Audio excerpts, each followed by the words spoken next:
कइले बाड़ू।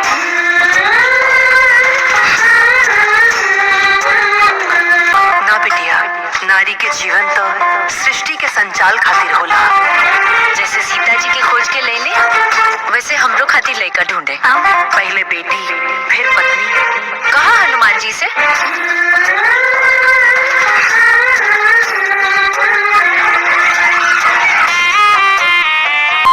मैया आओ ना मैया जल्दी, एकदम मजेदार जलेबी बा, एकदम कुरकुरी। चोरी गलत काम होला और ई गलत काम तू कइले बाड़ू। ब्याह खातिर लड़का की फोटो आइल था। हमरा ब्याह में आइबू ना? हमरा बिटिया के ब्याह बा, हम कैसे ना आई? हम चलतानी तोहरा साथे।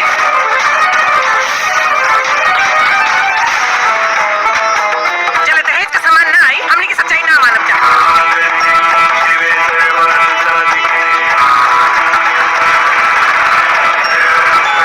दहेज के सामान से पूरा घर भर गइल बा। अरे हमरा के का पता रहे कि एकर मौसिया धानी मनी बा, ना तब ब्याह के खर्चा पहले निकलवा लेती।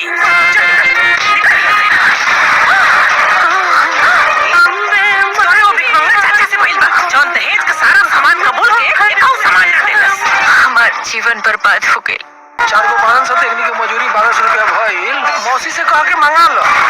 यही घरों में बांध के तोरा के ना हमने के उसूल लेब सन। तू ही जैसे चल जा, तेरा हमार कसम बा। अरे ये लोग लालची लोग हैं, कर कबो पेट ना भरी। का कहले? तहारे इतना हिम्मत कि तू हमार घर वालन के बात न मनबू? मौसिया मालदार बिया। जवन जवन सामान मंगाइल बा ना, इज्जत से ले आके दे दा। ये लोग ननद के मोबाइल रिचार्ज करावे खातिर कहत हलो। मोबाइल रिचार्ज हो जाए। वो बेचारी बैठ के ढाब और बर्तन लेके धोत।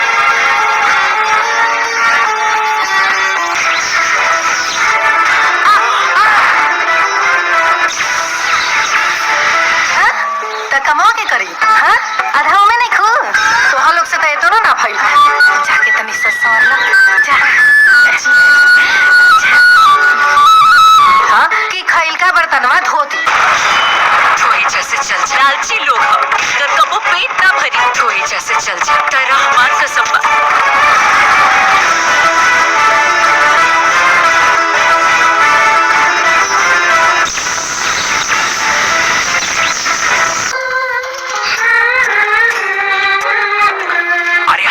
का पता रहे कि एकर मौसिया धानी मनी बा, ना तब ब्याह के खर्चा पहले निकलवा लेती।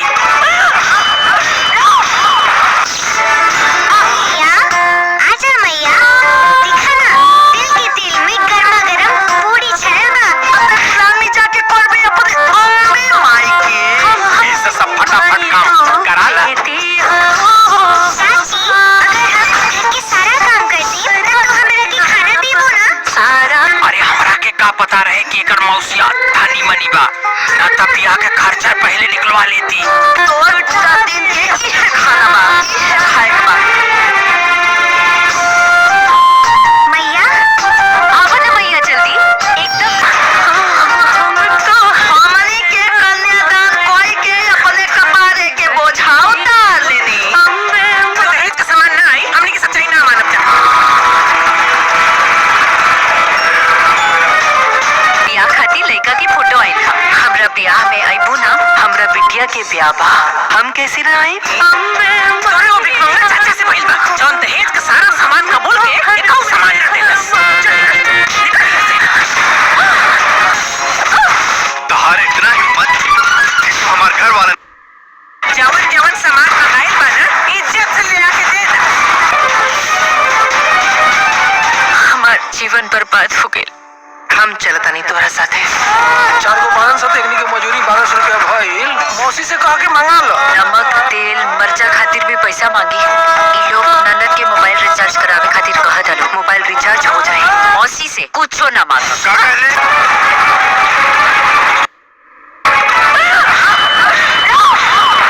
यही घरों में बांध के तोरा के ना हमनी के उसूल लेब सन। दहेज के सामान से पूरा घर भर गइल बा। मौसिया मौसिया मालदार बिया। लालची लोग अगर कबो पेट ना भरी धोए जैसे चल जाता रहमान कसम बा धोए जैसे चल जा।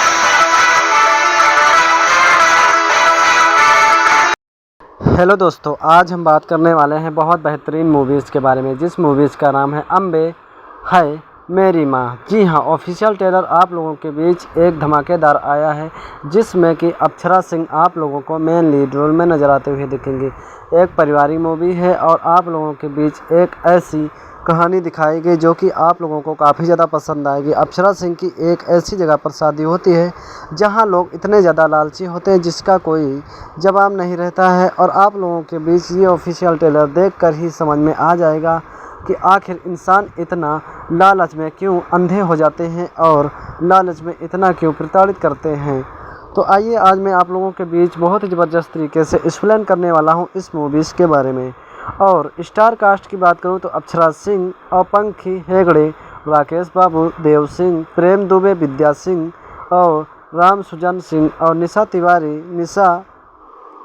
तिवारी के साथ साथ इंद्रसेन सिंह, और इसमें के जो कि जाने माने सुबेश प्रीति, राजू मंटू, राहुल और शर्मा, प्रिया पारुल, शीतल यादव, प्रिया चौधरी और बाल कलाकार में स्वीका राय सगुना हैं। और फिल्म अम्बे भवानी इसमें के संपादित किए हैं निर्देशक प्रवीण कुमार गुडेरी ने और लेखक अरविंद तिवारी हैं। संगीत ओम झा, गीत प्यारेलाल यादव, अरविंद तिवारी, नृत्य जो कि ऐतिहासिक डायरेक्टर रवि तिवारी, श्वेत मेजर खान हैं, मनीष संकलन इसमें के प्रीतम नायक और छायाकांत, माही श्रीला कोरियोग्राफर जो कि पप्पू खान है, मारधार में दिनेश यादव, और संगीत प्रसंग करने वाले राजेश कुमार कुर्मी, और इसमें के पोस्टर प्रोडक्शनल टी स्टूडियो पर ये आर्ट डायरेक्टर राजीव शर्मा और राजू हैं। तो ये ऑफिशियल ट्रेलर देखना ना भूलें बहुत ही अच्छी तरीके से V4U के भोजपुरी के यूट्यूब चैनल।